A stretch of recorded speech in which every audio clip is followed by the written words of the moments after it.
Welcome to Chapter Sass, the podcast where we deep dive into the books that make you blush, gasp, and maybe even think a little.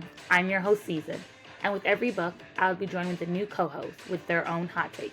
From spicy romances to messy love triangles and all the glorious chaos in between, we're here with a fresh perspective to unpack the stories we love, question what we think we know, and explore how the book speaks to us.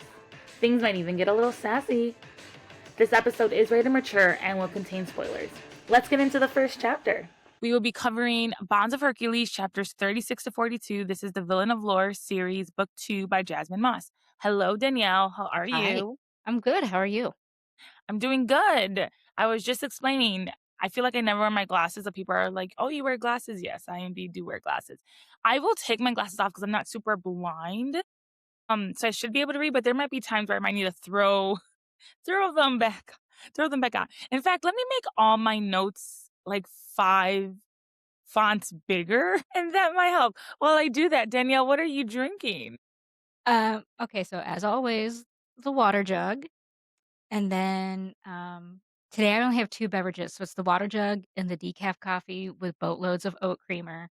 I have a tattoo appointment in a few hours, so No no drinking. fun beverages over here. I got it. I understand.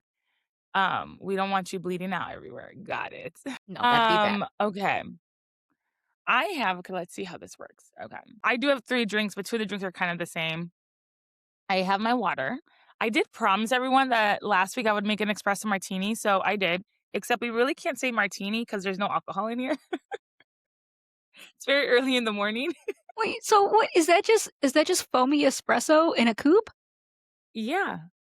Classy with a K. You didn't know? Classy with a K. But I had leftover espresso, so I'm gonna be drinking coffee warm and cold. This is cold, this is warm. And this one is out of my Fourth Wing mugs. Yeah, so cheers again, because there's no alcohol in here. It's just coffee.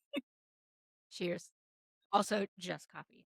Well, boatloads of oat milk. With your ton of oat milk. It's a lot. Sometimes, like, I look at the coffee after I pour it in and I'm like, girl, that's not even coffee anymore. But there's protein in oat milk, so it's kind of like I ate breakfast. Oh, I love that. So we left off and it was the end of Agatha's labor. So now everyone's heading to the symposium because after you do these labors, you're supposed to party. So fun for the Thotniks. So fun for them. So chapter 36, sleeping arrangements, Alexis, SGC, day 6. So the chapter just starts off at the symposium after Agatha's labors. The Thotniks are still processing like what happened. Because remember, she had to go up against Hermos and then Hermos ended up like taking her down. But that was the smart thing to do because he still needs to fight his labor. So like in the end, this is what needed to happen. But she got branded 5 times. And she's currently getting interrogated to see what happened to Medusa. So it's been hours, and the Olympians are interrogating her, and Hermos just gets drunk, which I don't know if this is the best thing because he fights next, but it's cool. While at the symposium, everyone just is like trying to get to know each other better. So Alexis, Karan, and Augustus just like talk about, and like Karan's like, "What's your favorite food? Like, is it spicy or is it flavorful or sweet? Like, what's your favorite color?" And Alexis just thinking in her head, I never really had food, so like all of it is my favorite. And so when they get to the colors, the men pick colors that remind them of Alexis. So Karan says his favorite color is gold for her golden curls, and Augustus says, this is the best way to make something romantic. Augustus says a shade of pure milky white because that is the shade of Alexis's blind eye, but they don't know that it's blind. But nice way to make something romantic, a milky shade of white. I don't Then know. That's a little too far for me. A little too far. Like, come on. You have an actual favorite color that has nothing to do with me. they're trying to woo. They're trying to woo Alexis, so they're gonna say all of this. She already wants to fuck you. Relax and tell her your actual favorite color. So Karen's they is head black. back to their that's true. They head back to their room / prison cell. I don't know what we're gonna call this, but whatnot. Alexis just says she's not ready for more because they really did bond at the symposium. So, and they say that's fine. Can they just cuddle? And I'm like, oh, men asking if they can just cuddle. And so during this, we find out that Augustus has a dimple, which Alexis now loves. And so they all find a way to cuddle in this small bed. And of course, Poco decides that he needs to cuddle on the bed with them. So I'm going to go back to I'm not sure how I feel about all these animal protectors being in the room with me while we get it on. But I mean, it's just cuddling. right now, it's just And cuddling right Poco's, now. like, furry, and he's gonna keep you warm and play with your hair. Sounds great. Oh my God. Get on in this SGC bed, Poco. because Poco invites himself all the time, like all the time. SGC day 7, everyone is like in the stands and it's a sunny day. Meaning, if it's a sunny day, Zeus can't wield his power, so they always want it to be a sunny day. It's Hermel's turn to fight his labors. He got 3 labors in 1 round. I do want to point out, I don't know if this is supposed to be like this on purpose or if this was a publishing error. So this is not an author's error. This would be a publishing error. But it says that he had to do his 3 labors in 1 round. And remember, I had wrote everything down. So I like went back to my notes and I was like, I thought it was like a different number. And then in this chapter, it says he had to fight 4 Gorgons in 1 round, which would mean 4 labors. So I don't know if that is on accident or if it's supposed to say that. Regardless, I think he should have 2 because he already fought Agatha. But anyways, that's not the point. But if that is a mistake, that's Have a to publisher mistake. That's not an author mistake, that's a Yeah. publisher mistake because they should have caught that. I'm gonna And I went revisit back to this look chapter. back. Yeah. I went back to look at the chapter to make sure I didn't write it down wrong, and I didn't. I wrote it down correctly, and I took a picture, so I know I'm not crazy. But now Yeah, it I'm says gonna he has revisit this in the audiobook Oh, yeah, because maybe they don't say it in the because I bet audiobook, but in the because 'cause I'm doing immersive reading, so, like, I'm reading it with it, and Yeah. I don't know if the audiobook said something different than what I was reading, but I am looking at the words. So, in this chapter, he fights 4 Gorgons, but in the previous chapter, he was only supposed to fight 3. So, I think 2 because he fought Agatha, but whatever, the numbers aren't adding up. But anyways, if we go back to if we remember where Hermos is also a Gorgon. So, he literally has to kill 4 of himself, of his own kind, so not fun. But we do find out in this chapter, and this is important for any other time we might run into someone who might be part Gorgon later on in life.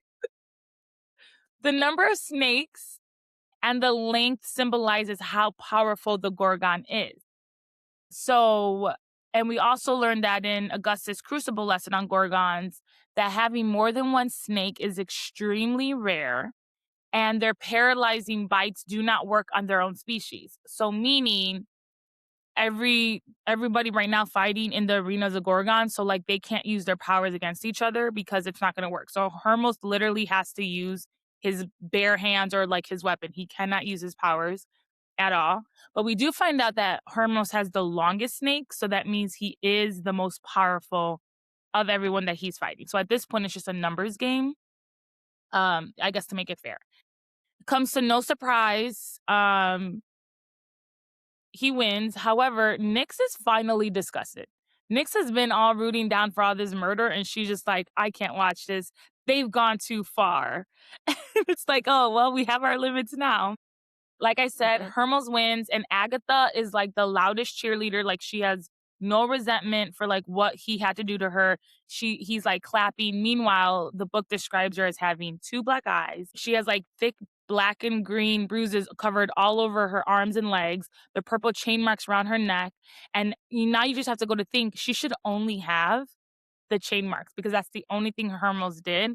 Everything else is new, meaning she got everything else from the interrogation. So it's like, what are they doing to interrogate these Sonics? But let's go back to the parents. Like, you're just gonna let them do this to your kids? Like, and not to give too much away, but we learned later on that like some people knew some stuff and we're just gonna allow this to happen. There was no plan to even try to fight this. So I go back, what do the parents know? What does Hades know? All this jazz. SGC day 8, it's a sunny day again. Fluffy Jr. is left in the room because his hump is like super distorted. It's the most it's ever been distorted.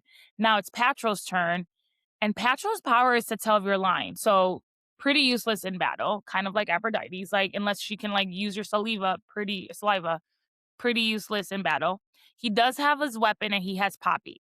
So his labor, he has two labors in one round. So he must fight two other Neiman Jaguars. And turns out they are bigger than Poppy. I believe I think they said they were male and Poppy's a female, so they were just naturally bigger. Achilles is nervous, but he can't do anything because of the force field. Like he can't help him.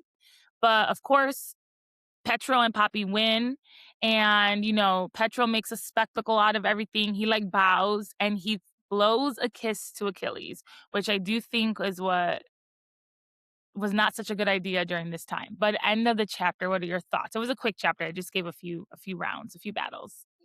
We've been talking more and more wondering, like, what is it that the parents know, like the leaders of the Thonic Mhm. houses, what is it that they know?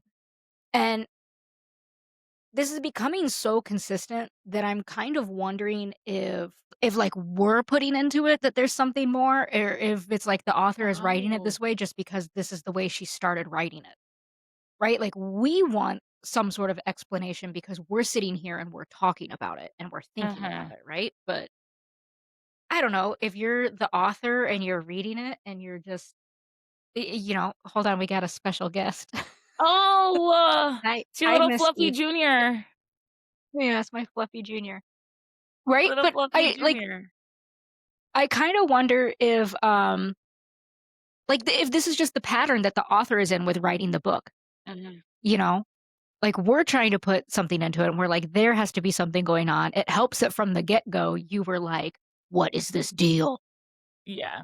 Um but yeah, I kind of wonder if maybe like this is just what it is. I'm wondering if we ever get any sort of explanation because even when you and I have talked about the possibility of a book 3, it doesn't really go into that, it goes into other Yeah. characters. So, Oh, true. Yeah, I don't know. I mean, that's a great question. And I will say the one thing about me is I can make something out of nothing when it comes to books. So I might be making something out of nothing. But I do think somebody knows something. Or I trust Zeus the least out of everyone. I do think at some point the Thonic parents, oh, look at you. He can stay there. Is it a he? yeah, Mister is your co-host now. Oh, Oh, no, he bailed. Mister He can stay there bailed. all he wants. Lovely. I mean, whatever the deal is, Zeus is like cheating now and making things like in his favor, which and we don't know what it is, but we do know something was agreed on because it does tell us something was agreed on. Like Helen even says mutual destruction, like so we know something. Now, is it as big as what you and me are making it? Who knows? I don't know. That might be just the fun, of us having an imagination. Yeah. But especially in these later rounds, Zeus is up to something, and it's like, if Zeus gets to break the rules, why don't we? Or why there was nothing in the Federation saying that if X was broken, punishment was Y. Like, I guess that's where I'm coming from. It's just like, how did we get to this spot where we're just allowing this to happen as the Thonic leaders? Because when we get to Charon and Augustus, because we will get to their labors, like theirs were kind of cheating. When we get to Drax's labor. His was honestly kinda cheating too. So, yeah. I wonder if part of it is just that it's like, well, this is the way that it is. Like Zeus has Uh-huh. been in charge, Zeus is running this thing, this is the way that it's been for so long. We haven't really had a reason to challenge it or question it, you know? But now we're starting to see strange behavior to the Thonics. And even the way that the Thonic leaders are reacting, they're reacting like, hey, this is out of the ordinary.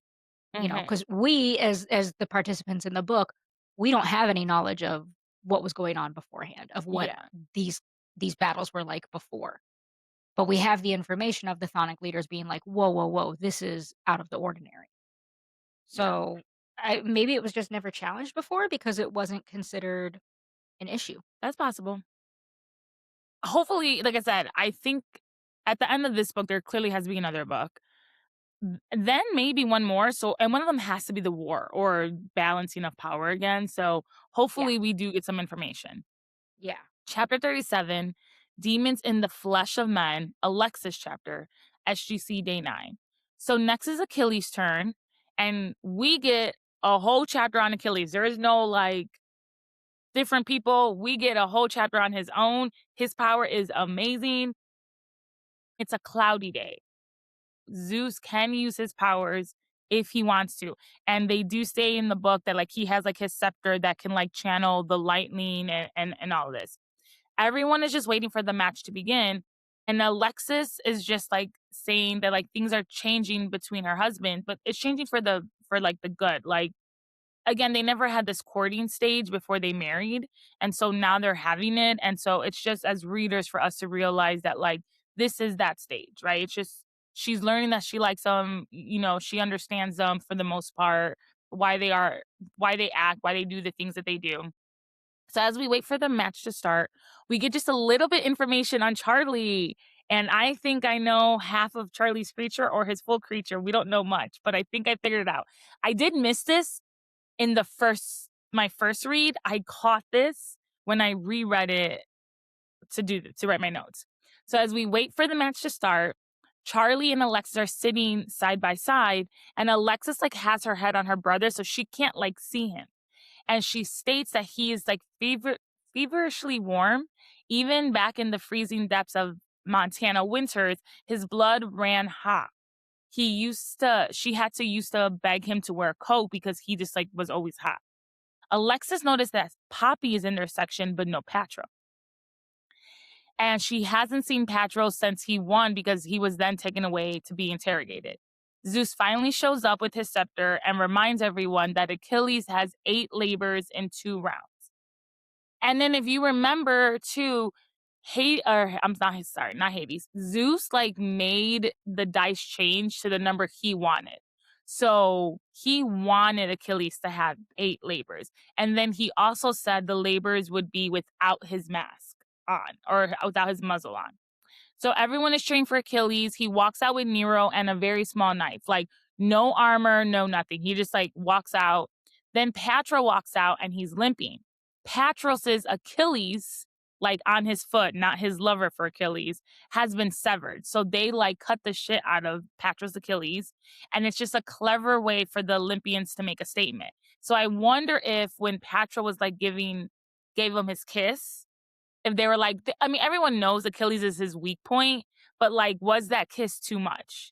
Because he did that in front of the TVs, in front of everyone, like, because the Olympians are not trying to show or make a statement. No, okay, maybe, but it's of like an intimacy or like a sexual nature, and that seems out of character for me that that would be something that the Olympians would, like, scold you for or reprimand you for, right? Because 'Cause they're living that lifestyle style too. They're coming to the symposium. Uh-huh. They're having sex with sirens and all that sorta stuff, right? Like, Okay, even true. Zeus and all of his kids and that sorta stuff, like, these people are perverts. Oh, that's You true. know, That's true. blowing someone a kiss is tame. Well, Tame. I don't mean it like blowing a kiss. Like I think it was like when he blew him a kiss. He not that we don't know this already, but, like, he did it in front of everyone, and he just proved that that was his weakness. Like, we all joke that Achilles dies in mythology because his Achilles got cut or Yeah. whatnot. So, like, this is saying this is Patro's, like, weakness. Again, not that we couldn't figure that out before, but, like, this is the statement of, like, the Olympian saying, "We know it is, and we know we can get to him through you." Or we could get to you through him, I'm sorry. I I meant in a feel more, like like, it's vicious manner. Yeah. yeah. It's just a very intentional way to be cruel. They were gonna be cruel already. They were gonna torture Patra already, like, so this is just a showboaty way to do it, right? Okay, that's fair. I like that. So, now Zeus is just saying, like, "In compliance of his Spartan oath, the Federation grants Patro to remove the muzzle." People are screaming, "Remove the muzzle, remove the muzzle." However, Zeus says to turn off the cameras. So all this is being televised, but they cannot televise Achilles' power. So the cameras is shut off. Patra unlocks the muzzle, and both Patra and Achilles like look deep into each other's eyes, but Achilles doesn't remove the muzzle. So his muzzle is now unlocked, so he can now use it, but he leaves it there. Patra leaves slash limps out, leaving a trail of blood behind him, and then it starts to rain. The gates are lifted and four Neiman wolves come out. Each wolf is the size of Nero or bigger. Achilles doesn't even turn to face the wolves. They're like coming, like Nero is like ready to pounce. Nero is facing the competitors. Back is to his labors. Like his back is against the beast. He is just watching where Petro just left. And then, of course, at the nick of time, he turns around, realizes that he's about to be attacked, and like gets out of it. And Nero and Achilles beat all four of the laborers. And at this point, the rain is coming down very hard. The second round starts, and four men come out. None of them have weapons. And they're like disheveled looking like men. And now Nero sees these men, and Nero is like, and is like backing up. Achilles like gets in front kind of like of Nero. And then Alexis feels Charlie start to stiffen, and the rain is continuing to come down. Karan swears, and then slowly the men start to shift. The Chthonic leaders are up in arms and screaming, "This is not what it is." Prostophone looks back at Alexis, her eyes full of pity, then like turns her head before Alexis can ask anything. And the men turn into minotaurs. And as a reminder, minotaurs are the strongest like beasts right now, and they're faster than Spartans. With a single kick, they can explode your organs, and their punches can decapitate you. Charlie's arm trembles. I'm thinking Charlie is either full minotaur or part minotaur at this point. I don't know if that has to have to do with his speech. But I'm thinking he's at least half, because I do think him being feverishly warm is another clue. And I don't know. And I feel like that would have to do with like fire or something. And Minotaurs don't have fire. So I think he might be half Minotaur, half something, is my guess. See, What I are your just think thoughts? Charlie's trembling because 'cause I'm a pervert and they're fucking. I think he's I feel like this means he might be past mid I could be wrong, maybe he's another creature, maybe he's like a creature that's like a cousin of a Minotaur, I don't know, but Can they he's marry Charlie? I think Helen is gonna marry Charlie, because technically Charlie's a creature, we know that, Charlie's a creature, um, so Helen would be able to marry Charlie and be fine. No. Could Patros and Achilles marry him? Yeah, we talked about this. Yeah, I don't think that's where this is going, but yes, they could. But according to the law, they could. They could, yes, because Charlie's nothing right now. So yes, they could marry Charlie. Seems like a way better option to me. No, you want this option so badly because we talked about this like a while back. You're like, no, it's gonna be this, but you haven't reached the end of the book yet. And now you reached the end of the book, so now you know where Okay, they're going. I just don't want Charlie and Helen hooking up. That's what I don't want. I don't want I that. think they're gonna hook up. No. Uh, Platonic I friendships. think they're gonna hook up. Yeah, I think that's where that's going. Okay, so back to this. So Charlie's arm is. Oh, and I want to say really quickly. And I think the reason why why can I not say her name today? Persephone like looked at Alexis and looked away is because Alexis clearly doesn't know that Charlie is part Minotaur. But remember, in the beginning of the book, we were told that like when people like live on Crate or whatever, she like can feel what you are, and she can feel like all human beings. And Charlie and Alexis were living with her for such a long time. So if we're wrong about Charlie being at least half Minotaur, Persephone knows exactly what Charlie is, and she's just keeping Charlie's secret as well. So she knows. But I think this is another reason why I think he's at least part Minotaur. I'm trying to think of another thing that like is powerful that is like fire. Because I do think the feverishly And warm is a clue. we've also already seen Persephone lie for Charlie. Mm-hmm. Like she lied about his age. Yeah. so that he and Helen would be in school together. So Yeah, she's already shown that she's willing to protect him via lying. I agree. For Stephanie so far is the best one. So she may not know all what's going on. I could believe that because technically she's not Thonic, she's an Olympian. But okay. So she is because she's Demeter's daughter. She was kicked out because of her creature, because of her dad's side, her creature heritage. But Persephone is an Olympian who married a Chthonic. What's gonna happen when she finds out Hades is in on this? Okay, we're speculating that he's in on this. We don't actually know he's in on this. He he's in on it because when he gets mad, he's like, "I'm so mad, no! Uh." We'll see. We'll see. We don't know until the author gives us that book, but we can continue to speculate. But yeah. So now Achilles starts to like undo the straps of his muzzle, and when the muzzle finally falls, the crowd gasps because there is an X across his lips. It reaches his cheekbones to under his chin. Someone, assuming the Olympians, aka Zeus, had tried to sew his mouth shut. And I think this is why Patroclus and Achilles like looked at each other because no one had seen him with the axe, at least, I think. And I think that's why he didn't remove the muzzle right away.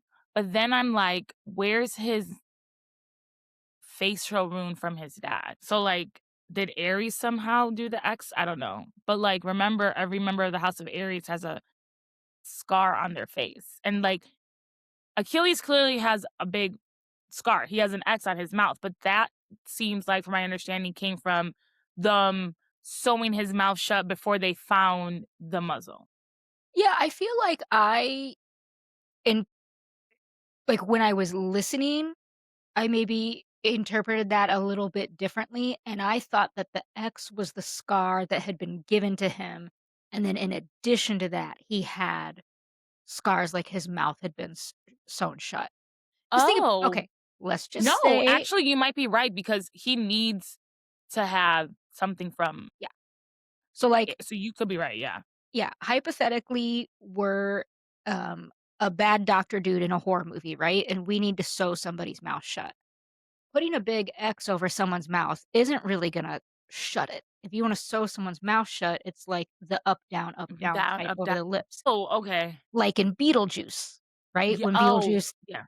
shuts her mouth Okay. and it's yeah. So, I thought that the big X was from his dad. Wouldn't surprise me. His dad seems like a jerk. His dad seems like a jerk, so I could believe it. I could believe that then and then maybe they tried to use the X as a way since the scar was already there, maybe. Mhm. I could believe that. But if that is his but then you also have to wonder, Augustus is the oldest, and he just has a line here. What did he do to deserve 2 if the X is from Aries? 2 lines instead of 1, because he's the younger one. Well, like, wouldn't you get a little more, I don't know, rambunctious in your scarring of your children, right? Like, the oldest one, you're like, "Okay, well, I gotta scar my kids because 'cause you're fucked," Mm, right? So you're like, "I gotta scar my kids." So your first one just gets a little but then you get to, like, 3, 4, 5, or wherever Achilles falls in line here, and maybe you get a little more zealous with your scarring of your children. I could see that because that would probably would happen in real life. Like, as the more you do it, the more comfortable you're with. I could see that. Who cut his tongue out? No one cut out his tongue. He has his tongue. Why did I think his tongue was cut out? From my understanding, he has his tongue. You're listening to another book or watching another horror movie. I don't No, know what it is. it's definitely not another book because my other book is the Britney Spears biography. Oh, which honestly, I liked it. So good. The audiobook, Michelle Williams nails it. Shout out to her Oh, on that because I listened to it at work, yeah. and I didn't realize she narrated it. Oh, I love she it. does such a good job. Such a good job. Yeah, I read that one. I didn't listen to it. I did like that book, so did like it a lot. So he removes the muzzles. There's an X. Now the Minotaurs are like about to charge. They haven't like charged yet, but they're like about to charge. And Achilles looks up at Zeus and slashes his own Achilles. And now Alexis understands that Achilles is sending a message back to the Olympians, aka Zeus, but like this fight is for Patro. And in Greek mythology, if that happened, he would have died. So at least we're straying outside of the realm. 'Cause He just cut his own Achilles. So now the Minotaurs are like charging, and right before they reach Achilles, he opens his mouth and fire explodes.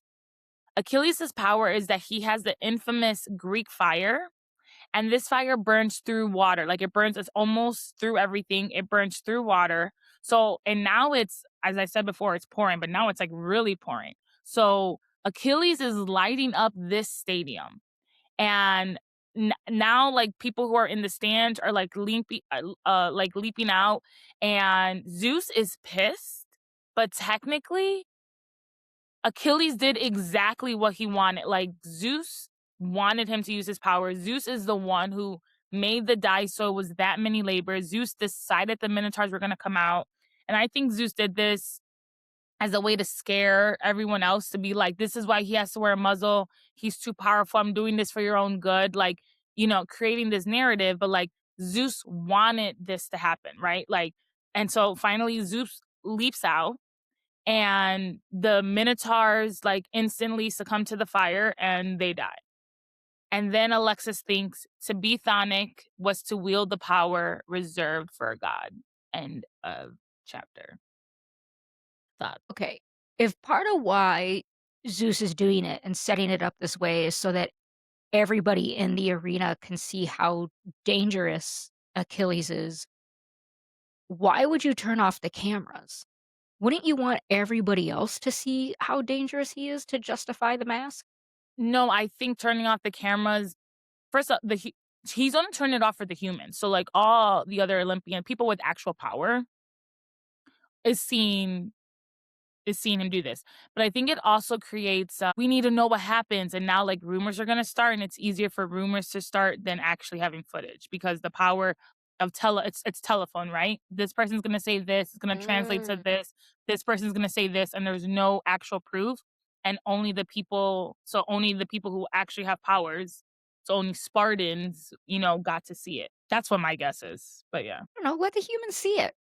Like I agree, let the humans see it, but he needs to, like if you wanna scare everybody, all of them. Let the humans see it.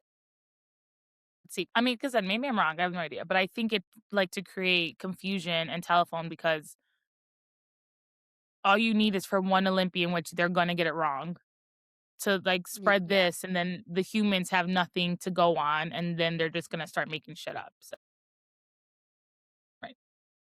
Chapter 38, So, like, seductive. we Oh, what sorry. like, this is so many days of fighting. Like, could you Yeah, imagine it's sitting one in an day. arena? It's 13 days. Yeah. That's exhausting. Like, Yes. I go to a lot of baseball games, y'all. I could not do 13 games in a row. I think my record is, like, 6. But to, To be like fair, I do think all of them, you're not sitting there very long. Like, from my understanding, the only one that they were sitting there for a very long time was Aries, because he took 5 hours. But I think everyone else, you're there for like 30 minutes, or less, especially when we figure out the rule for Drex's rule. Each round is only supposed to be 30 minutes. okay, now I'm even more annoyed because now you're making me come back 13 days in a row to sit there for only 30 minutes? Nah. Like, Uh, shorten it. which, Turn it into 7 days, and I'm there for, like, an hour and a half each day. yeah, Why are you which making me come though, back 13 times? yeah. I don't know if this is, Rude. again, I don't know if this is a publisher thing. But, now that I'm thinking about it, because right now we're gonna get into Drex's round, and it says that labors are only supposed to, each round can only be 30 minutes. Or you lose. How did Aries make his 5 hours? And he had 1. His was 1 round, 5 labors. Mm. We got questions. Somebody call Jasmine. I have questions for, like, the author, or is it because they were doing the Cyclopes, whatever, they don't have this rule? I don't know, but now that I'm thinking about it, I'm like, Or is it Aries should have because never been able to do 5 hours. yeah, but with Aries, like, right, so he's a chthonic leader, so it's more, like, Mm. ceremonial. Oh, so maybe So, his didn't matter, I guess, that's true. yeah. But I have questions, because I already caught 1 mistake, so we'll Dude, see. screw you making me sit there for 5 hours while you slowly Oh, torture. 5 labor That like, was the whole thing, yeah. such a dick. He is Sonic, he is a leader. Do they serve His snacks at this sons do thing? hate him. They make no mention of snacks. Oh, they're yeah, I don't think they have a concession stand or anything. I don't think they're, like, drinking beer. That's why they have the symposium after. This is a horrible life these people are living. Yeah, Horrible. I could never yeah, they're killing over No here. s no Okay, snacks? Mm, no snacks. Okay, chapter 38, Seductive Propositions, Alexis, HGC Day 9. And now it's time for the symposium after Achilles's chapter or Achilles round. Tomorrow is Drex's turn to compete.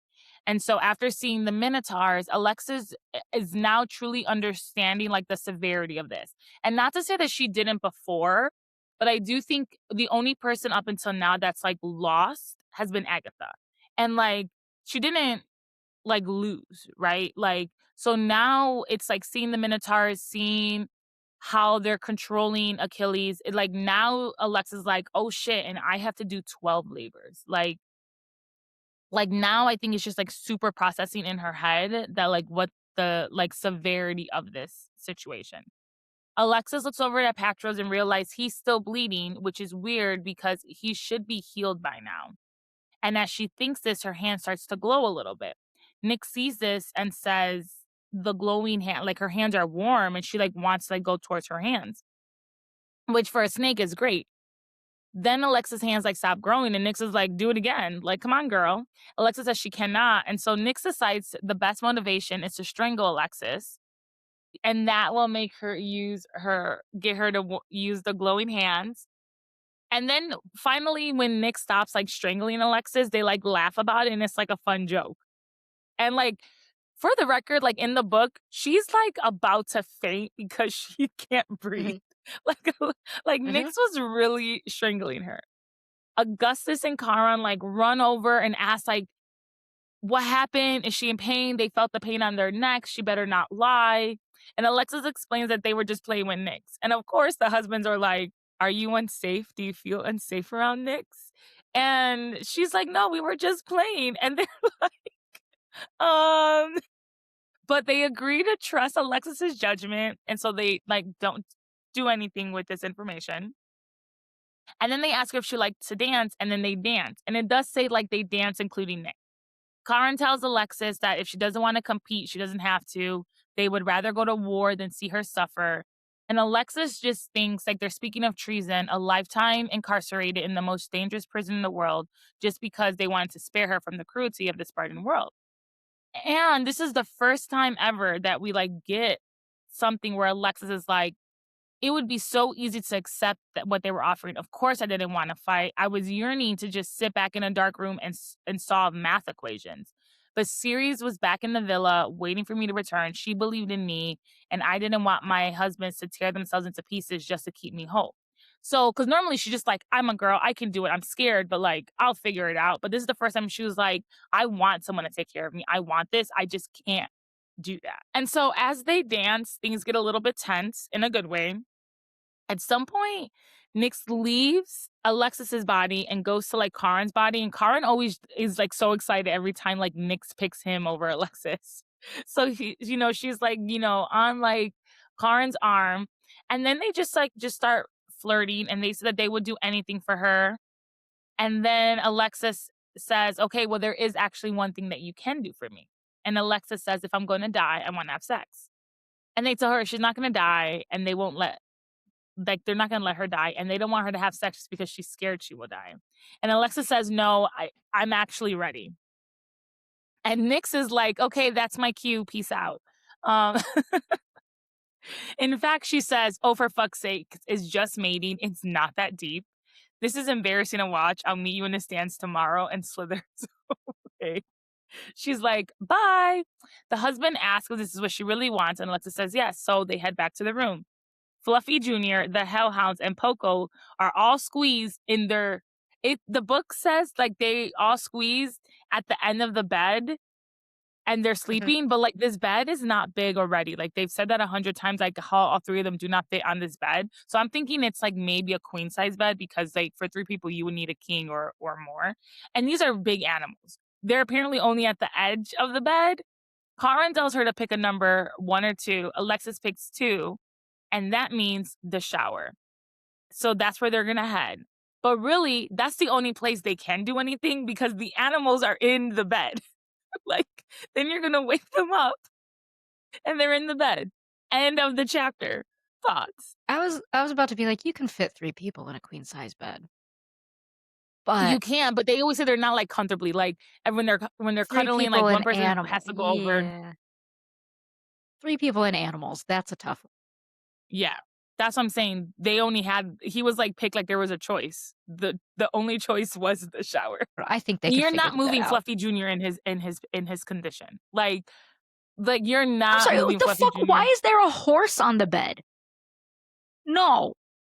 No. Y'all go find some fabric and make Fluffy Junior like a floor pillow or something. You can't be putting a horse in your bed. But that's my That's point just when the book was like, they just took, like, a small section in the bed. I'm like, "No, you guys talk about how big these animals are. They took up the whole damn bed. The only place was the shower." I assumed when it said that the animals were at the foot of the bed, I assumed the floor at the foot of the bed.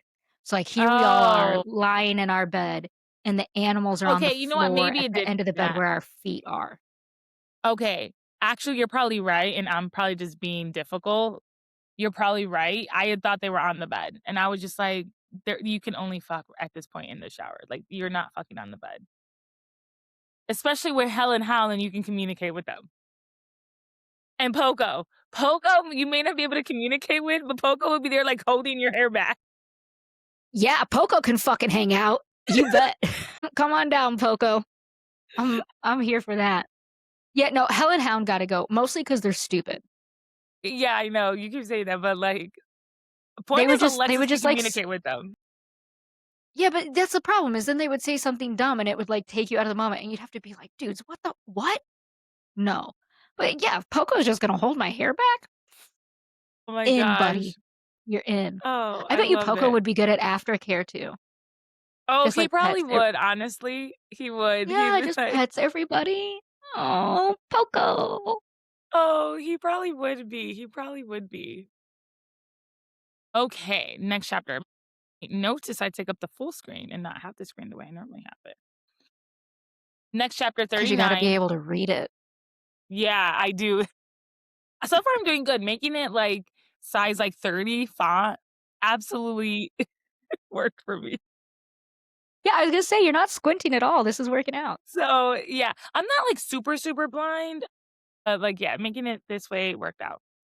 Chapter 39, Entrance of Saints of Sin, an Alexis chapter. So they head to the bathroom.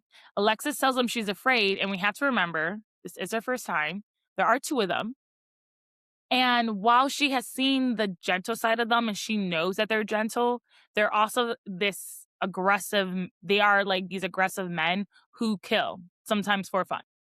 So I get it, girl. I get it. You're a little, I wouldn't say afraid. I would say more nervous is probably the more appropriate word than afraid. Because she's not Mhm. afraid of like her husband, but she's probably just like nervous of the whole situation. And Augustus tells her, like, don't be afraid of their love. And Alexis is like taken aback because they've never said the L word to each other.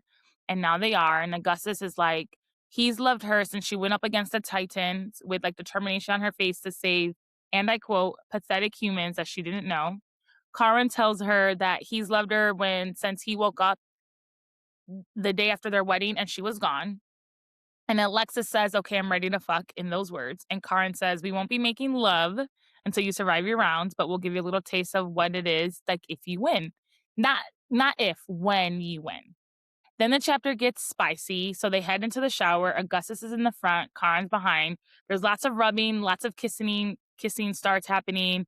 Augustus is like since he's like rubbing up against her front, he finds the scars that she has, so like the cigarette burns, the knife, the sternum, whatnot. There's some other scars on her body, like when she's like was crawling through like the forest or twig, and like the twigs like got her. Whatever. He's feeling her body, and feeling all these scars, and like he looks at her, but she shakes no, like this is not the time. And I'm like, yeah, dude, this is not the time to ask that. Like, you cock block yourself so many times, and you've already said you're not gonna fuck. So like, let's not block anything else you want to do. So he pretty much like gives her the look saying like we'll talk about this later. So they go back to all this rubbing and kissing, all these things, and then Alexis asks if they can teach her how to please a man. And Augustus is like, "Ooh, like are you sure?" And really before she can answer, Charon is super excited about this and like grabs her face and like kisses her. I don't want to say viciously, but like the book says like he devours her. So essentially not giving her a way out of this. Not that she was gonna say no, but yeah. And Yeah, he didn't need to veto. the way I word it when I'm telling someone I'm gonna kiss them like that is, "I'm gonna kiss you like I'm eating through the back of your head." Oh, that is what Karan was doing. He did not need to be told twice to like teach him how to please her. He was ready to be a teacher. Uh, Alexis tells him like not to hold back. She wants to see the real him. And then Augustus reminds Alexis that Karen is a little bit more viciously inclined, whereas he tends to praise. Karen tells her to get on her knees. If she doesn't obey, they'll leave the shower and this is over. She immediately gets to her knees and she obeys. Augustus praises her, and now both men are in front of her. And Alexis noticed that there's something written like on their left thighs, but she can't see like what it is. But she just says it's like some script. Karen tells her to open her mouth, and so it begins. Uh, and so it begins. And she starts with Karen, and once she gets going, Karen uses his powers once again on her, and Alexis can feel everything that he is feeling. And I do want to say that this time there's like I think like one or two more like words that are more like lovey-dovey and not as like aggressive as they normally are. So like we slowly see like Karen slowly like changing too. And so the things that he is sending to her is my woman needs dominate, control, fuck, brand, own, claim, cherish, and then love her. So there's like a little bit more where it's like, I think lovey dovey words. Now, when we say brand, I would love to know what that means. Like, is this like metaphorical brand? Are we really doing something to me? Is the necklace that I never take off at this point my brand? Is my wedding ring my brand? Like, I'm very curious what this brand word means in relation to what Karan is thinking I think for Karn, it's probably just another term associated with ownership. about. I don't know that That's he's true. particularly saying like, "Oh, I'm going to brand her," Hmm. right? Or something like Yeah. that. I So the think it's necklace is just the necklace, the diamond necklace might be enough then for him. yeah, yeah. And I mean, part of it could be that he's thinking about her having to battle, right? And like the possibility of her Hmm. being branded. Branded. Yeah, Because that's true. sometimes when you're fucking, you do think random things. That is fair. That Sorry, is fair. but it Nope, happens. I it try not does. to. It's like That is very meditation. fair. It's like, "Oh, thank you, but I don't need you right now. You gotta." That is very fair. That's very fair. So after a while, Karen tells Alexis to show Augustus what she's learned. So she moves on over to Augustus, and Augustus is praising her the whole time. And she appreciates it because she's pretty sure she's not doing a great job, but at least he keeps telling her that she's doing a great job. And so after a bit, like Augustus pulls out and then tells her to like touch herself. And so none of them have climax. So like all three of them at this point are just pleasuring themselves until they climax.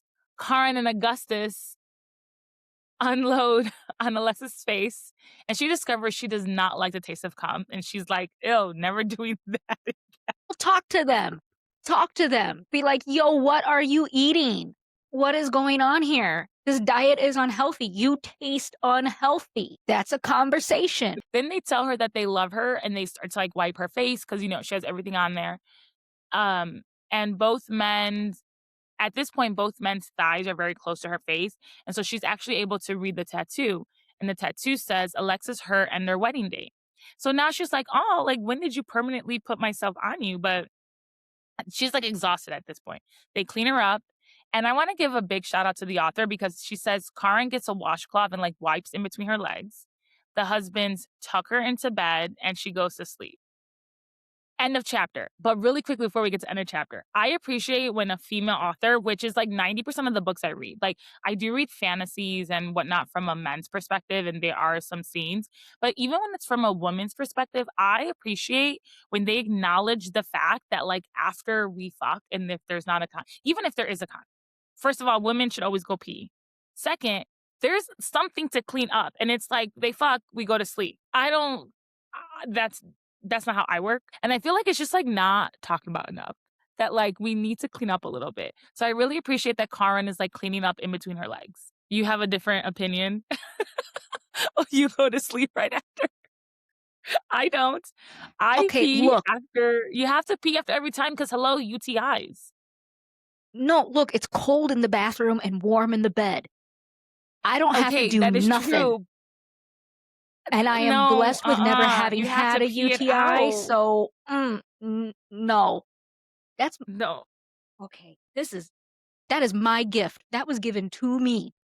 I earned that ejaculate inside of me. I can keep it if I want. Thank Okay, you. I mean, that's fair. Go pee. Oh my gosh. Like, the statistic is, like, Cool. 1 out of, like, 3 or 4 women will get a UTI in their lifetimes because it's so common.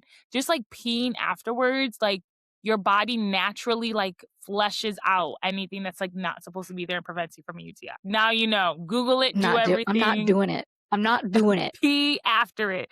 If anyone I takes anything understand. from this, it's go pee after you do it. Just pee. Even if there's a condom, just go pee. Sit on the toilet. Even if you don't have to, even if it's just a dribble, just go pee. Okay, what are your thoughts on this overall? 'Cause this was a spicy chapter. Yeah, I felt like the way that it was written was very nice, like, it was detailed, but even the detail in it was based in expressing intimacy, right? Mhm, So it's like, yeah, it's spicy, and yes, there are sex acts, but there was a lot of attention paid to making sure that we as participants in the book understood the intimacy that all of the people involved were feeling. mhm, And I think it also helped to further the dynamic that's been set up of Karen and Augustus of like, he's domineering, I praise, like, right? Like he's gonna consume you. Like mhm. Karen is into consumption, um, which is hot. Like that's awesome. Um, and so I think it just furthers the storyline. I am a little, I don't know if disappointed is the right word. I was a little like, okay, whatever. At the idea of these guys being like, no, we're not gonna fuck you until after you win. I mean, I've been saying they should have done this the first time they got all handsy, like, when they were in there, Yeah. but yeah. Like I don't know if it's supposed to make us want or desire, like a penetrative sex scene between these characters more, but it doesn't, right? Like it's almost like there's this withholding element happening in the book that's existing for kind of no reason. And for me, it's more exhausting than it is enticing. Okay, fair. Okay, chapter 40, The Hunter, a Karan chapter. So we get a Karan chapter. It is short but sweet. We find out they got their tattoos a day after their wedding when Alexis, and I'm quoting, disappeared. But really, she didn't disappear. She left. They didn't. It's not like they didn't know where she was. They knew exactly where she was. And the tattoos are just a promise that they would earn her trust back and do whatever it took to get her back. At some point while they're sleeping, Karan like pulls Alexis over him, and she's his quote unquote weighted blanket. And then we find out. Well, we kind of knew this before, but like Karan just never can sleep at night. In this past week, spending the week with his wife, he's actually been able to sleep through the night, which we all need sleep. So Alexis, his wife, was the cure. So, all how sweet is that? But as she's sleeping, now it's his turn to feel the scars that she has all over her body. And he realizes that his wife did not lead a very easy life growing up, and yet she is so good. Like her heart is always in the right place, and he just like admires her from that. And so the chapter ends with him just saying, "She's divine. She's my wife. She's my other soul. I found you again." End of chapter. So again, a sweet but short chapter on Kara. Except it took him 2 fucking books to figure out that his wife didn't live a very easy life. Girl, you I dumb. mean, I could see that though. I could see that, especially when the whole first book, everyone thought she was a spoiled Olympian. So, I mean, I could see that. Okay, and she doesn't do a good job, like, revealing anything about Yeah. herself, right? But if I'm, like, in Mhm. an intimate relationship with you, and it takes you 2 books to figure out that, like, a core thing in my life, That's fair.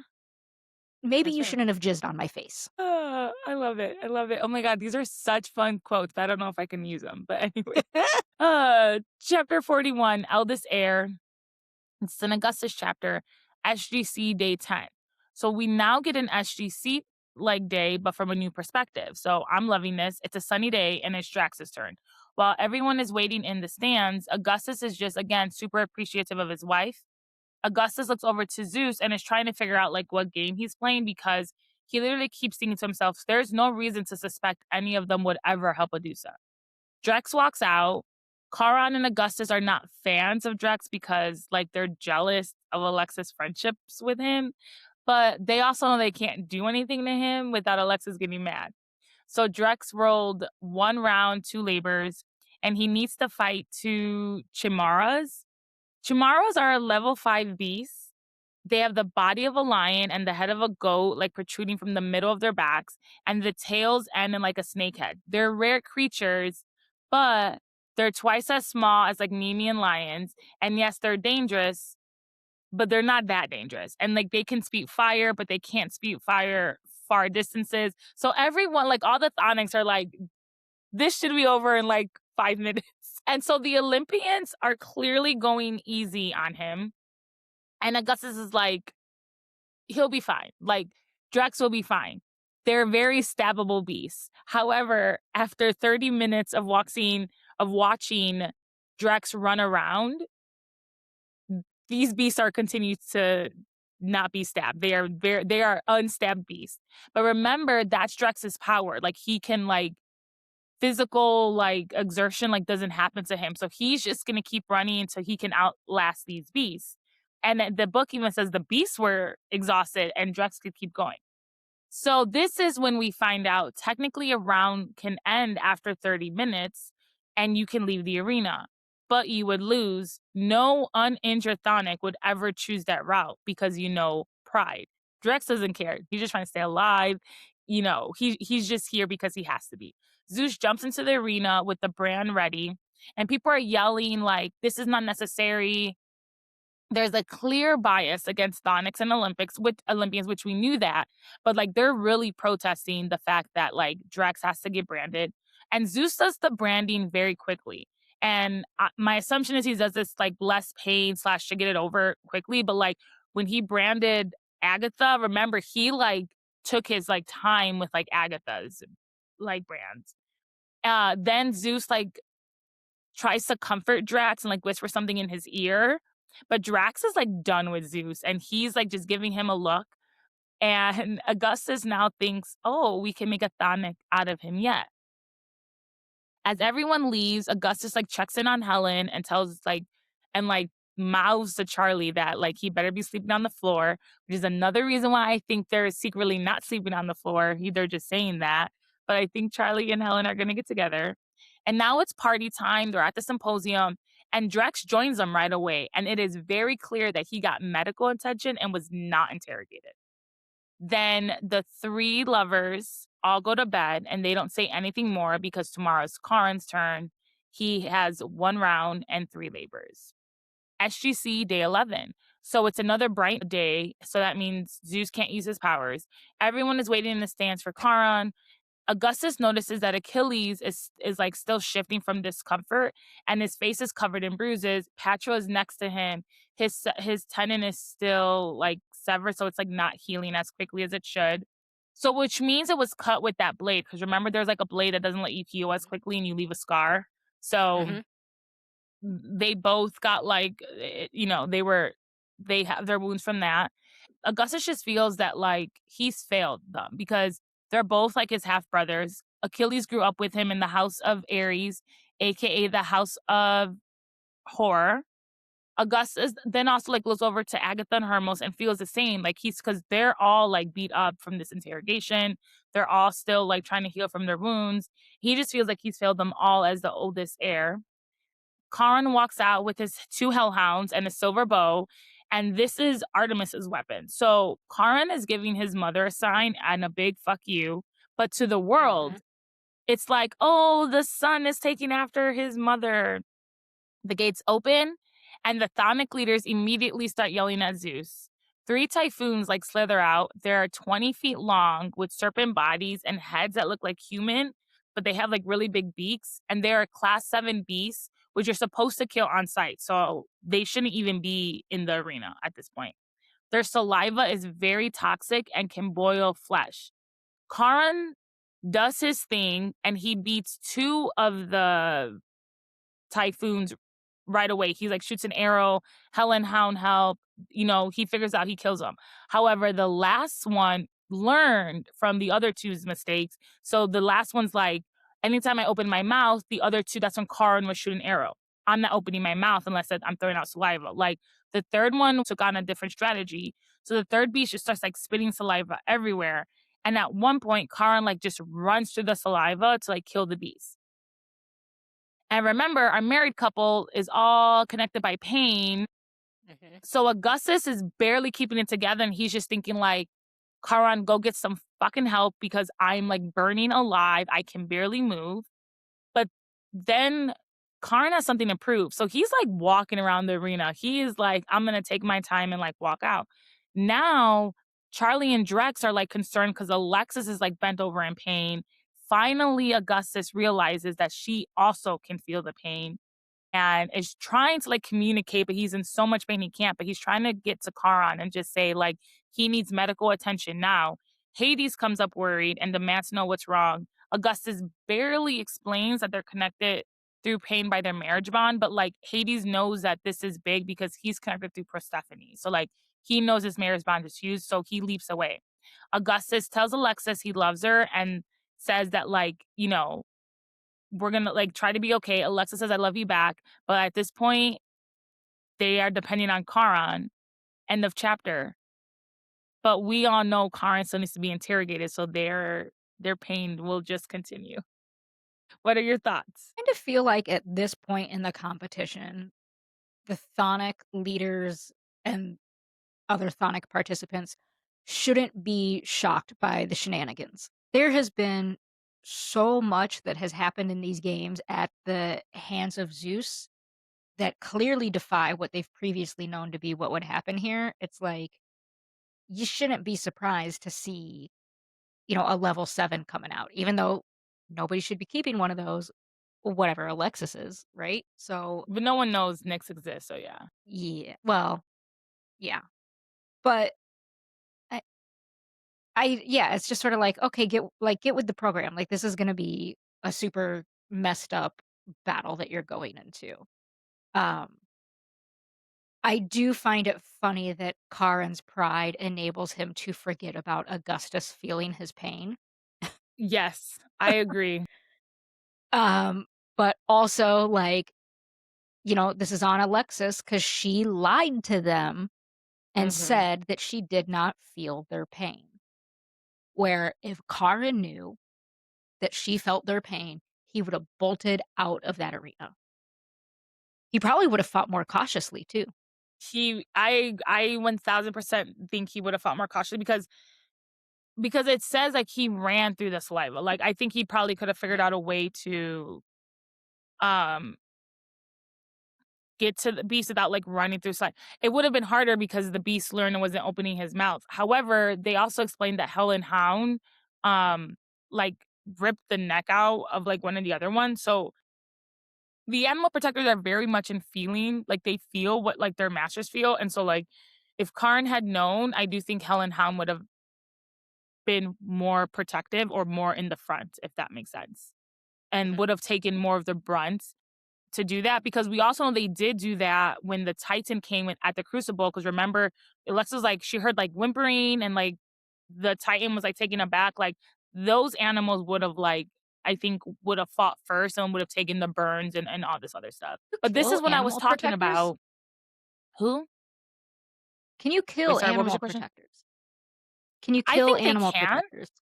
I think they can kill animal protectors, but I think Helen Hound would have laid their lives out for Karin slash Alexis Yeah, yeah. without any questions. Yeah, like they would have.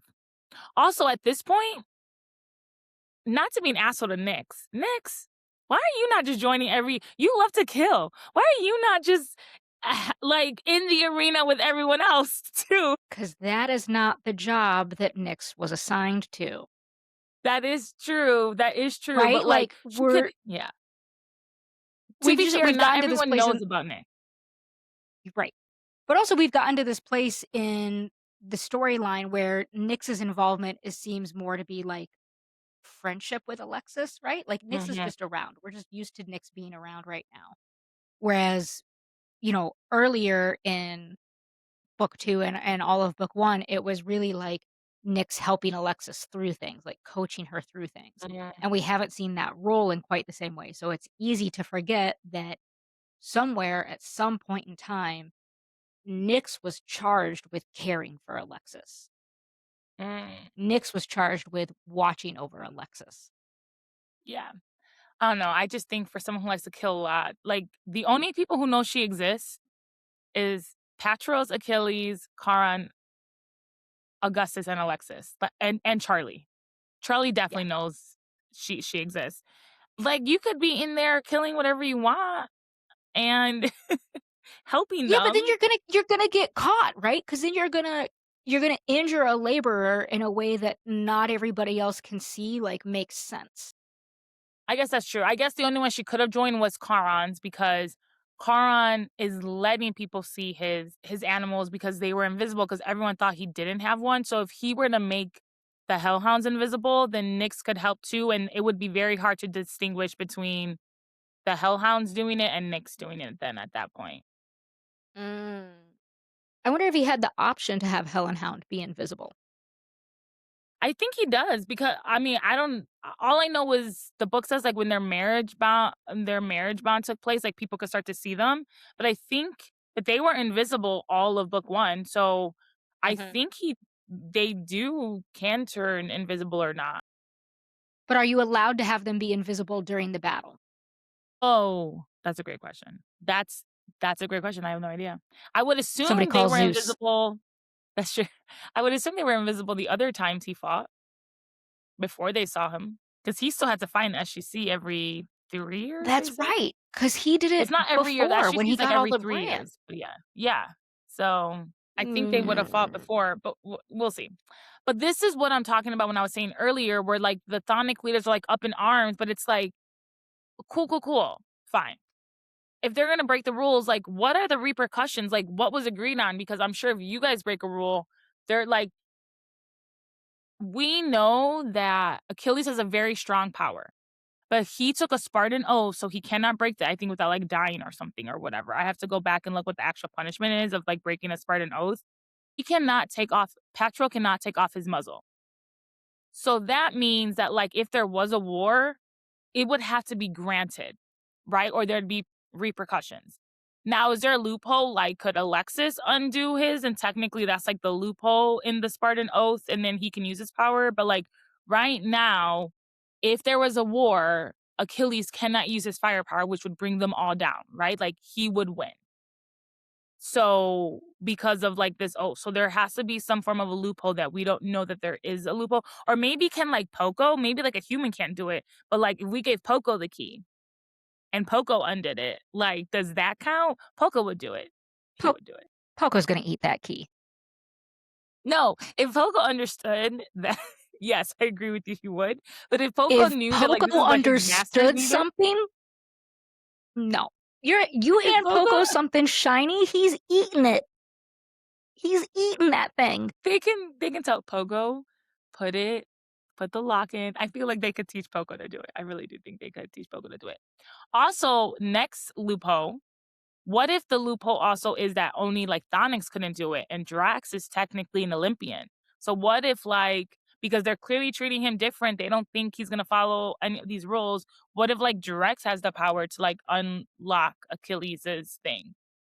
Because they're clearly not seeing the Olympians are not seeing Drax at all as a threat, and if Yeah. anything, he's the biggest threat because he could crawl back being like, "Oh, the Thonix threw me out, take me back," or whatever, be two-timing them, like, Drax is probably a bigger threat than what they realize. Yeah, he's a spy. Mhm. What if he's Or already a he could be a spy for spy the reversed, Olympians? or he could be a spy for an Olympian, same thing. He could also be reversed, so Who knows? Okay, I have so many theories, but yes. Okay, chapter 42, the last chapter we're gonna discuss today. SGC day 11. This is a Khan's chapter, so the hunter. And now we get Khan's perspective on his labors. So he's in a ton of pain right now, but he's not going to show it. He said he would never crawl out of the arena again because his mother and father are watching. So he walks out. But he is literally barely walking out. And when he gets to like the stairs part, which is like covered, he collapses. But Zeus catches him and is like trying to get Khan medical attention because Alexis is hurting.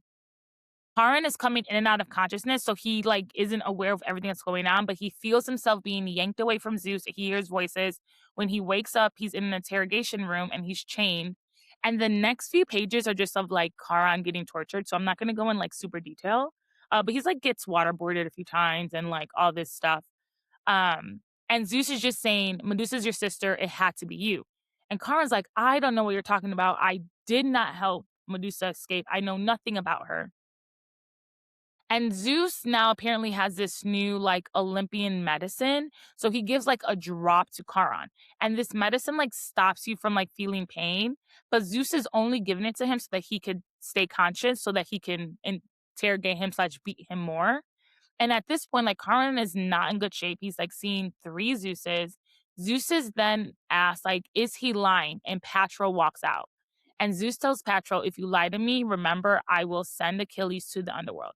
So Patro asks, do you know where Medusa is? And I think this is such an important question because if he had asked Charon, did you help with because remember, you can kind of fudge it. And we'll find this out in the next because we're going to cover to the end. Someone does know where Mhm, Medusa is. And mhm. asking that specific question matters because if he had asked like another question, things might have played out differently or things. I don't want to get into that too much until next time. But Karin says no, and Patro's like confirming he is telling the truth. Zeus is like not believing it, and Patro at this point is defending Karin and is like, you asked me, he's not lying. Like, we had nothing to do with Medusa. Like, give up this like crusade you have on us. So finally, Zeus like lets him go. Karan is now dripping of blood. His eyes are so swollen he can barely see. Remember, he's boiling a lot. His skin is like boiled off from the saliva. And Karan does not get medical attention. So he lets him go, but he's like, take him back to his room. So Petro has to help Karan walk back to his room because he literally cannot walk. And they have like a moment, and Petro apologizes and says he misses their friendship. Karan says he misses him too, but he just like can't let things go right now because he loves Alexis. So like just right now he can't let it go. But he does think to himself that Alexis would want him to let it go and to like for everyone to be like friends again, brothers again, and all this. Petro like drops him off in front of his room. Karan like gets back in, and the first thing he thinks, because he like says like it's like tense in the room, and he sees like Augustus like in the fetal position. So he only thinks that Augustus was feeling his pain. But then he quickly realizes that Alexis was feeling it too. And Alexis says she didn't tell them because she didn't want them to worry. But Karan now feels terrible because he realizes he like overdid a lot of stuff and prolonged things because of pride. And he would not have done that had he had known. And Karan and Alexis just like have a moment. They're comparing their love to like classical music. As you see, day 12, it's Augustus's turn to do his labors. And this is still a Karan's chapter. It's still the same chapter. Karan and Alexis like wake up, but Augustus is not there. A little foreshadowing. Augustus has to do 2 rounds with 6 labors. So Augustus walks out holding a sword, but he's not wearing any armor. Meanwhile, Poco is dressed full armor, screaming like he's banging his chest. Poco is ready for this. Poco's not going to do a damn thing, but Poco is ready to fight. The gates open and out walk out 4 minotaurs. And again, the Chthonic leaders like get up in arms about this because once you like do something, you're not supposed to repeat it. So Achilles already fought minotaurs. Augustus should not have to fight the minotaurs. But Augustus just stands there, and before they get too close, he says, kneel. Then he says, die. And the Minotaurs do just that. And so now the Chthonics are, one, mad about that Zeus brought out Minotaurs again, but now they're also mad because Augustus just showed his whole hand. And that is something that they were trying to keep in their back pocket, especially if they go to war again. Oh, they're not super thrilled about this. And so then 2 more, like, he has to do 2 more labors, there was only 4. But he's doing all this because he doesn't want to get hurt because he doesn't want Alexis to feel the pain. And he knows he's probably gonna get interrogated, so there's some pain she's probably gonna feel, but he wants to make sure that, like, there's little amount of pain as possible coming towards Alexis. There are 2 more Minotaurs come out. The round is over in seconds. Thonic, like I said, Thonic leaders are not happy. Poco is screaming at the top of his lungs, having a blast. All he did was stand there. But now the world is scared of Augustus because now this was on TV. Like they didn't shut off cameras for this. Now they realize how powerful they are, that or how powerful he is. And Alexis is like, "Why would you do this?" And Kara's like, "Don't you get it? Like we would do anything for you, and if this meant that you stayed safe and like weren't in pain, we were gonna make sure that that's what happened." Also, her round is tomorrow, and she has 12, so like he needs to protect her as much as possible. End of chapter. Thoughts? Like the Karen chapters. And I don't know if it's because of, like, doing the audiobook and the voice of the guy who reads it. It's like a very steady, like radio voice, right? He's like, Mm, "Boo, boo." It's just it's very nice. But I like having the different perspectives. You know, I even when we were in the first book, I enjoyed those chapters a little bit more. I don't know why I think this, but I'm finding, like, the protecting of Alexis to be a little bit overkill, personally. Like, okay, yes, you have figured out that I also feel your pain, right? But maybe have a conversation where the 3 of us are talking about, like, "Yo, Augustus has this crazy power that nobody knows about, and as Sonics, we've been keeping it in our back pocket for when shit goes down, like surprise attack. The only way that we can guarantee you don't get hurt is if Augustus shows his hand," mhm. right? Like, because me, I'd be like, "Nah, dude, don't show your hand," right? Like, Yeah, we have the same. I would ability have to said the heal. same thing. Right. We have the ability to heal. Yes, I will feel pain for some moments or maybe like an evening or whatever, but it will heal and it will be gone. We can move on from it. Like, do I appreciate that you want to protect me? Yes. Do I appreciate that you want to take care of me? Yes. But I have the ability to assess that there might be a greater good and that it doesn't always need to be about me as an individual. Mhm. I agree with that. I feel like they all should have had that conversation because to Alexa's defense, she did not know his power was this big, and I think given the choice, she would have said, "Fight the way you normally would have fought," right? Like, you have 0 brands on you, so you've won every single one using enough of your power where it's fine. And maybe he could have used a little bit more and just blamed it on the marriage bond because we all know the marriage bond enhances things, like, that's, like, a natural side effect of the marriage bond, so, like, he could have used his power a little bit more and not shown his whole hand and just been like, "Oh, it's the marriage bond," and just, like, left it at that. But now we have to think bigger consequences, right? Because they try to sew Achilles' mouth shut, and he has a muzzle on. What does this mean for Augustus? So, I don't know because I part of his power is, like, I think he can, like, go into your brain too. So, like, are they Mhm. gonna make him blind slash muzzle? You know what I mean? Like, what does this mean for Augustus now because his powers are so big? Um, and whatever they do, they're probably gonna hurt you to stop you to prevent you from being able to use your power, which means she's gonna feel it anyways. Yeah. And like, oh, you know, if his power is mind control, like using his mind to go into your mind, Mhm. like, what kind of thing would you even do to like, what, give him a lobotomy? Right, that's what I'm saying because we do know that was what I think he was showing everyone was his power because that's what he did with Alexis, that's what he did with, like, the doctor or the Thonic people who, like, the bullies and things, like, everyone knows, like, his power is, like, something that's, like, mine. But, like, now it's like, what are we doing to handicap him the way that we've done with Achilles? Yeah. Like, the with Achilles, it makes so much more sense, right? Like, just cover the mouth. I swear So I somebody in do this book is missing a tongue. I tried to, like, look on my phone and see what chapter it was that oh, I'm like, maybe someone someone doesn't have a is. tongue. Oh, maybe someone is like, in the beginning, maybe they said it, but I it Achilles has his tongue. Oh, look Yeah, at help us Mr. out, book talkers. Yeah, book Yeah, talkers yeah, know. help us out. Somebody doesn't have a tongue. Who is it? Help my perimenopausal brain. Love it. Okay, sassy topic. And this is kind of more towards like the Drax situation and everybody else. But how does a narrative blur the lines between literal monsters and the way people behave towards each other, like in these chapters? Like, clearly there's favoritism with some, not favoritism in all. Are like the actual monsters monsters? Zeus is clearly a monster. I think if we're talking like just the characters of the book, I think that's a little difficult to assess because of the world that they exist in, Ooh, right? I love this. Go. The the world that they exist in kind of has an expectation that everyone is a monster in some sort of way. Like even just going back to Karin repeatedly saying that like he and Augustus are not good men.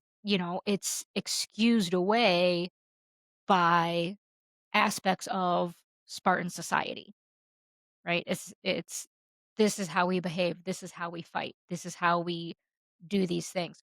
So not that you're encouraged to be a monster, but it's sort of expected in some ways, and not monster in like the form of a creature, but even when you look at like, the powers that some of the Sonic competitors have, it very much does mirror something that you would expect from a creature, right? Like body morphine, the Mm, jaw opening to like eat men whole. It removes the human element from the character, and so it's easier to say like, "Oh, well, yeah, of course they behave this way. They're not fully human or they have these elements or these powers or these sorts of things." But in the context of the book, it's like that's expected of you. So why wouldn't you show that off? Why wouldn't you behave that way? It's what mm. you've been taught is expected of you. I love this. I love that. Honestly, I didn't even think about like in the context of their society, this is okay.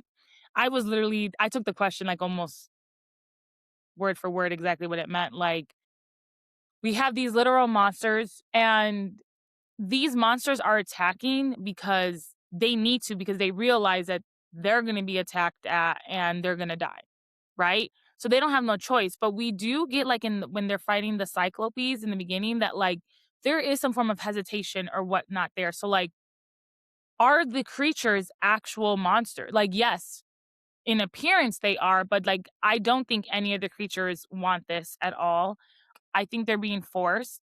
I think there could be a relationship that's bridged there, and I'll get into this a little bit more when Alexis's full powers come into being, because I do think the creatures are going to play an important part in that. Then, we have Zeus, who's supposed to be this like, oh, great god who's amazing, and we literally see him breaking the rules, doing whatever is to his advantage.